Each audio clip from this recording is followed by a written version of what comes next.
Oke, baik. Assalamualaikum warahmatullahi wabarakatuh.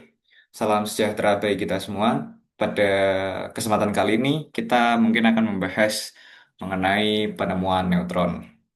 Ya, mungkin bagi teman-teman sudah memahami bahwa segala satu di semesta ini, ketika dibelah-belah menjadi satu persatu, itu ternyata eh, memungkinkan adanya komponen paling kecil yaitu adalah atom.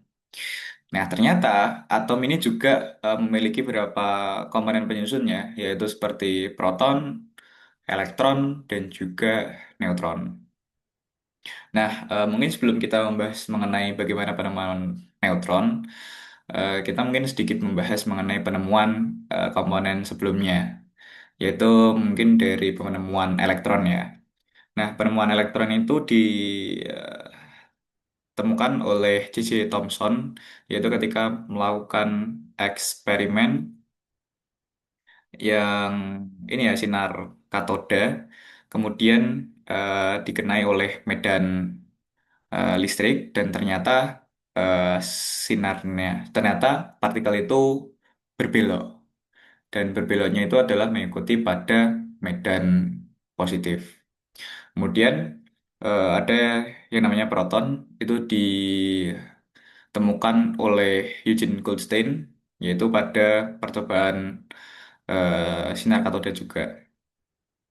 Barulah kita berangkat pada penemuan neutron. Oke, untuk membahas dari penemuan neutron, mungkin sedikit membahas mengenai teori atom Rutherford ya. Rutherford itu melakukan eksperimen yaitu menembakkan sinar alfa pada lempengan emas tipis. Nah, kemudian hasil dari penembukan ini ditangkap pada layar yang dapat berpendar, yaitu karena yang ditembakkan ini adalah sinar alfa, sehingga untuk mengetahui bagaimana perilaku hasil penumbukan ini, maka dipilih layar yang dapat berpendar. Kemudian alasan mengapa dipilih lempengan emas tipis dikarenakan bahwa emas ini salah satu logam yang mudah untuk ditempa dan memungkinkan untuk kita dibuat menjadi lempengan emas tipis agar nantinya ketika ditembakkan sinar alfa itu sinar alfa tidak perlu menumbuk banyak atom ya. Nah, hasil dari eksperimen ini yaitu terdapat ruang kosong di atom. Ini dibuktikan bahwa terdapat sinar alfa yang diteruskan dan ditangkap oleh layar. Kemudian terdapat muatan positif di atom. Hal ini dikarenakan bahwa adanya sinar alfa yang dibelokkan dan juga didefleksikan atau dipantulkan. Berhubung sinar alfa ini merupakan bermuatan positif dan sinar alfa ini mengenai eh, atom pada emas sehingga ketika didefleksikan berarti adanya interaksi antara positif dengan positif sehingga akan saling tolak menolak. Makanya di sini Rutherford itu menyampaikan bahwa adanya muatan positif di atom. Kemudian muatan positif dan massa ini terpusat pada nukleus dan proton itu dihitung sebagai total muatan dari nukleus bukan massa nukleus. Jadi proton ini hanya muatan dari inti atomnya saja.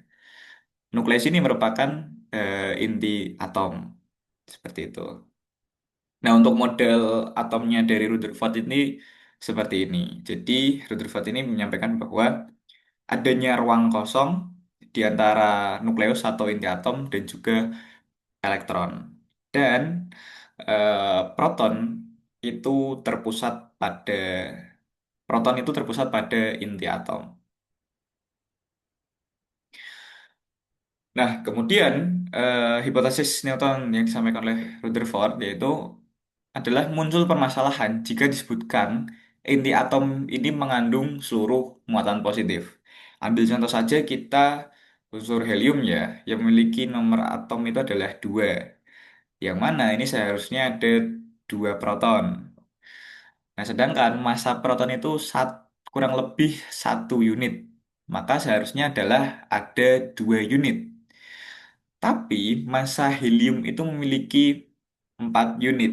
Jadi ada dua satuan massa atom yang hilang jika hanya proton yang dianggap.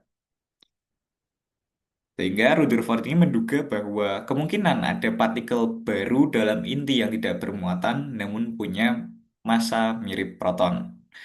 Rutherford juga mengusulkan kemungkinan adanya partikel gabungan proton dan juga elektron di dalam inti yang menjelaskan massa ekstra. Jadi Rutherford ini beranggapan bahwa muatan yang hilang ini merupakan ada partikel gabungan, yaitu proton dan juga elektron yang menghasilkan neutron, di mana neutron ini yang seharusnya menjelaskan massa yang hilang tadi. Nah, dari teori yang disampaikan oleh Rutherford ini memiliki kelemahan, yaitu yang pertama tidak dapat menjelaskan massa atom yang hilang tadi, karena belum bisa dibuktikan. Kemudian, hipotesis elektron inti itu bermasalah dan tidak menjelaskan kestabilan inti jika inti terdiri dari proton. Jika hanya terdiri dari proton, maka Rutherford ini tidak bisa menjelaskan mengapa elektron itu bisa melayang-layang mengitari dari nukleus, tidak malah jatuh dan bergabung pada inti atom. Dan Rutherford ini tidak dapat menjelaskan perilaku isotop ya. Nah, dari teori Rutherford, maka Ozzy dan Baker ini melakukan eksperimen, yaitu menembakkan sinar alfa dari sumber radioaktif pada berilium. Nah, ternyata sinar alfa tadi yang mengenai berilium itu menghasilkan radiasi yang belum diketahui. Nah, mereka ini mengira radiasinya itu adalah sinar gamma. Nah, sumber radioaktif ini yang dipakai adalah polonium yang menghasilkan radiasi sinar alfa dan dikenai pada berilium yang mana menghasilkan tadi radiasi yang belum diketahui. Kemudian dari situ Juliet dan Curie itu melakukan eksperimen dengan memodifikasi eksperimen yang dilakukan oleh Hothy dan Becker sebelumnya, yaitu dengan menambahkan blok parafin, yang mana lilin parafin ini memiliki banyak hidrogen ya. Kemudian ternyata eh, radiasi yang belum diketahui tadi yang mengenai lilin parafin itu ternyata menghasilkan proton, melemparkan proton karena ditangkap oleh eh, alat deteksi. Nah, Elliot dan Curie ini masih mengira radiasi itu adalah sinar gamma. Namun, jika radiasi dari berilium itu merupakan sinar gamma, maka dibutuhkan energi 50 mega elektron volt untuk mengeluarkan proton. Padahal di sini sinar alfa itu hanya memiliki energi 5 mega elektron volt sehingga eh, konsep kekekalan momentum itu tidak berlaku ya, kekekalan energi dan kekekalan momentum. Kemudian barulah sampai pada interpretasi dari James Chadwick ya. James Chadwick ini masih kurang puas mengenai teori-teori yang disebutkan sebelumnya, yaitu yang terakhir adalah teori yang disebutkan oleh Juliet and Curie ya. Karena tadi keresahannya bahwa energinya tidak sesuai. Nah, James Chadwick ini menyampaikan bahwa tumbukan partikel alfa dengan berilium itu mengeluarkan partikel netral.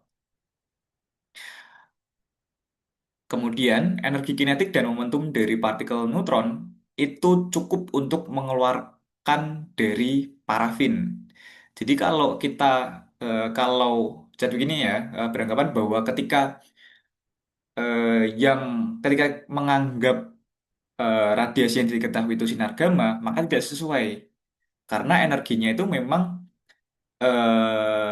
tidak menjawab terjadi kesalahan penghitungan. Nah, Chadwick itu memberikan gagasan bahwa radiasi ini tuh merupakan partikel baru yang mana tidak memiliki muatan sehingga dipanggillah yaitu neutron tidak memiliki muatan. Kemudian eh, Chadwick ini menyampaikan bahwa momentum proton itu bergantung momentum neutron dan energi kinetik dari proton itu bergantung pada energi kinetik neutron. Sehingga muncullah persamaan ini dan Chadwick itu menyampaikan bahwa partikel netral itu setidaknya memiliki massa proton yang sedikit lebih besar dari proton. Sehingga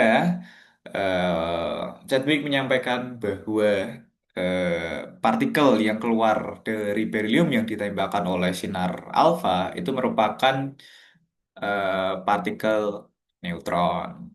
Itu. Nah, mungkin itu saja yang bisa saya sampaikan.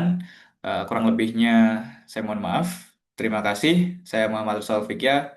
Sampai jumpa di lain waktu. Wassalamualaikum warahmatullahi wabarakatuh.